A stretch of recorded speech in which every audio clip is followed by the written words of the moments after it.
باب فضل الحج المبرور، یہ باب ہے حج مبرور کی فضیلت کے بارے میں۔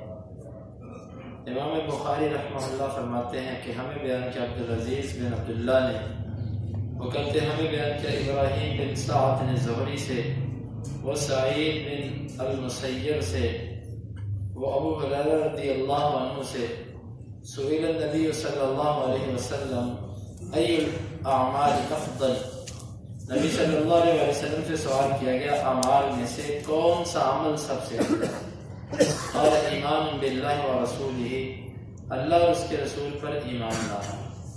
قیل ثم ماذا، کہا گیا پھر کون سا؟ قال جہاد فی سبیل اللہ، اللہ کے راستے میں جہاد کرنا۔ قیل ثم ماذا، کہا گیا پھر کون سا؟ قال حج مبرور، حج مبرور۔ امام بخاری رحمہ اللہ نے باب باندھا ہے کہ حج مبرور کی فضیلت کیا ہے۔ مبرور کس کو کہتے ہیں؟ مبرور کی 2 سے 3 تفاسیر مفسرین نے کی ہیں، سب کی سب ٹھیک ہے۔ پہلا معنی اس کا کیا جاتا ہے حج مقبول۔ حج مبرور اس حج کو کہتے ہیں جو اللہ تعالیٰ کی بارگاہ میں قبول ہو جائے۔ لیکن اس پر ایک اشکال آتا ہے کہ ہمیں کیسے پتہ چلے گا کہ میرا حج یا میرا عمرہ اللہ کے ہاں قبول ہو چکا ہے؟ ہمیں کیسے پتہ چلے گا؟ تو اس کا جواب مفسرین نے بڑا اچھا جواب ہے اس کا، وہ یہ ہے کہ انسان اپنے اعمال سے محسوس کرتا ہے کہ اس کے اعمال قبول ہوتے ہیں کہ نہیں ہوتے۔ مثلا ایک بندہ نیکی کرنے کے بعد نیکیوں میں بڑھتا چلا جائے اور گناہوں سے رکتا چلا جائے، یہ علامت ہوتی ہے اس بندے کے اعمال اللہ تعالیٰ کے ہاں قبول ہو رہے ہیں۔ الحسنہ تجر الی الحسنہ، نیکی انسان کو نیکی کی طرف کھینچتی ہے۔ جو بندہ حج کر کے آئے، حرام کاموں سے رکتا جائے، اس کی زندگی میں تبدیلیاں آتی جائیں، اس کا اخلاق، اس کا کردار، اس کا لین دین، اس کے معاملات سب روز بروز بدلتے جائیں۔ جو مومن آدمی ہوتا ہے وہ روزانہ اپنی اصلاح کرتا ہے، وہ روزانہ اپنے آپ کو گزرے ہوئے دن سے بہتر بنانے کی کوشش کرتا ہے۔ جس کا گزشتہ دن اور موجودہ دن برابر ہو، یہ بندہ خسارے میں ہے۔ مومن روزانہ اپنے آپ کو بہتر لانے کی کوشش کرتا ہے، بہتری میں لاتا ہے۔ تو یہ حج مبرور وہ حج ہے جو اللہ کے ہاں قبول ہو جائے۔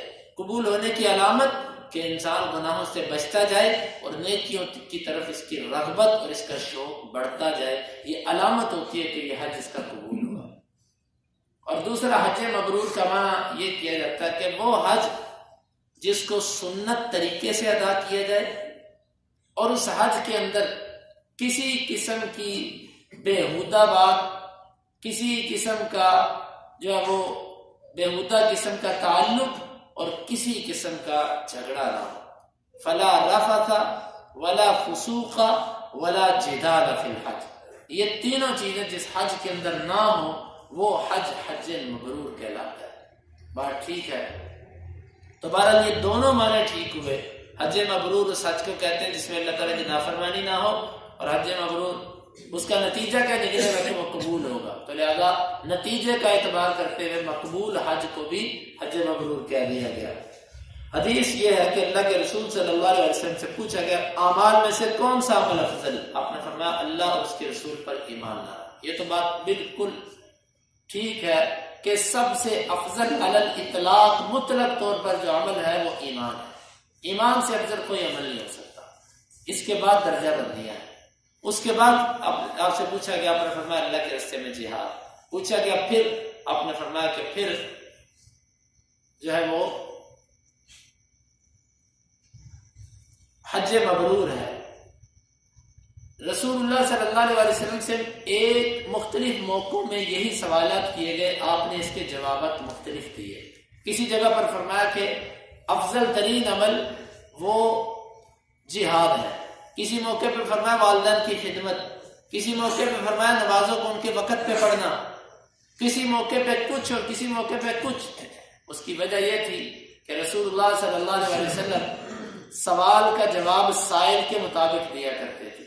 سائل میں جس چیز کی کمی کوتاہی ہوتی آپ اس کی طرف اشارہ کر کے کہتے کہ تیرے حق میں فلاں چیز بہتر ہے. یا یہ حالات کی بات ہے کہ جن دنوں جہاد کی ضرورت تھی، کافر اغیار مسلمانوں پر حملہ کرنے کے لیے تیار تھے، ان دنوں آپ نے فرمایا کہ آج کے وقت میں افضل ترین عمل وہ جہاد ہے.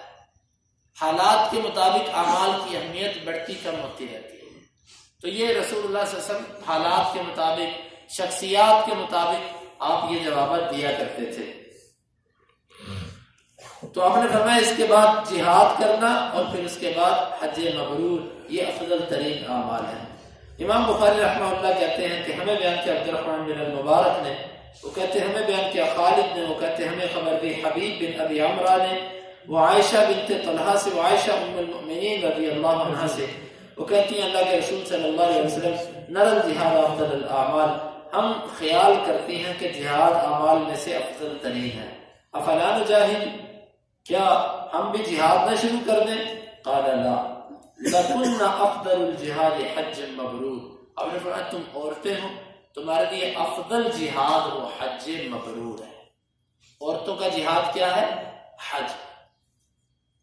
اور عمرہ بھی اس کے اندر شامل ہے، یعنی کہ عمرے کو بھی حج کہا جاتا ہے. جو بندہ حج کرنے جائے، عمرہ کرنے جائے، یہ بھی افضل جہاد ہے. لیکن اس جہاد کا مطلب یہ نہیں کہ بندہ دوسرے جہاد کا انکار کر دے، یہ کہنا شروع کر دے کہ جہاد تو حج کرنے سے بھی ہو جاتا ہے، عمرہ کرنے سے بھی ہو جاتا ہے، تو جا کے کافروں سے لڑنے کا کیا فائدہ؟ نہ. فَأْتُوا كُلَّ ذِي حَقٍّ حَقًّا، ہر جگہ کو اس کی جگہ پر اتارو، ہر چیز کو اس کا حق دو.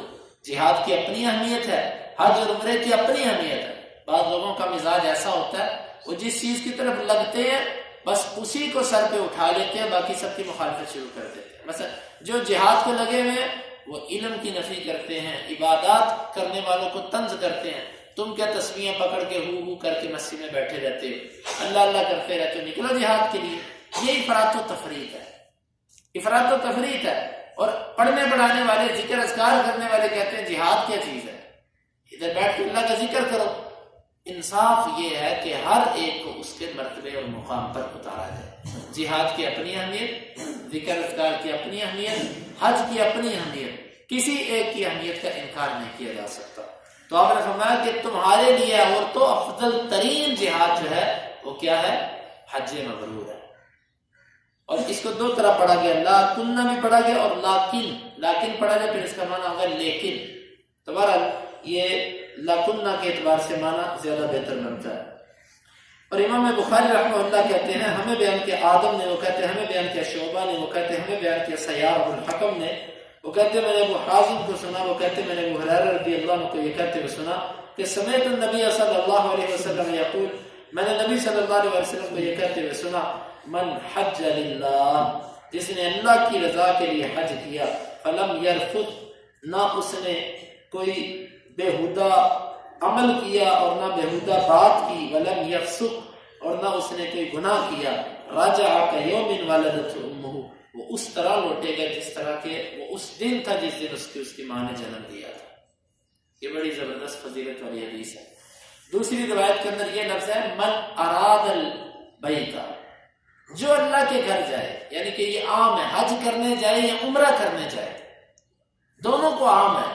یہاں پر تو صرف حج کا ذکر ہے، لیکن دوسرے مقام پہ من اراد البیت، جو بھی اللہ کے گھر جائے وہ حج کی نیت سے جائے، عمرے کی نیت سے جائے. لیکن کام دو ہیں. نمبر ایک، وہ رفث نہ کرے. رفث کس کو کہتے ہیں؟ رفث یہ ہوتا ہے کہ جماع اور ہر وہ عمل اور ہر وہ بات جو جماع کے ساتھ تعلق رکھتی ہے، مثلا شہوت والی باتیں، جس سے انسان کو شہوت آتی ہے وہ باتیں کرنا، یا ایسے اپنے اعضاء کے ساتھ، ہاتھوں کے ساتھ ایسے عمل کرنا کہ جس کا تعلق جماع کی مبادیات سے ہو. اپنی بیوی کے ساتھ، غیر کے ساتھ تو کرنے کا تصور بھی نہیں ہے، یہ اپنی بیوی کے ساتھ بھی. حج کے دنوں میں کسی قسم کی ایسی بات کہ جس سے شہوت آئے، ایسا عمل کہ جس سے شہوت آئے. جماع تو اس کے بعد ہوتا ہے نا، پہلے وہ باتیں ہوتی ہیں، پہلے وہ عمل ہوتا ہے کہ جو جماع کی مبادیات بنتے ہیں. تو کسی اپنی بیوی کے ساتھ ایسا کوئی تعلق نہ رکھے. یہ جو وہ بیوی جو حلال ہے، حج کے دنوں میں اس سے دور ہے.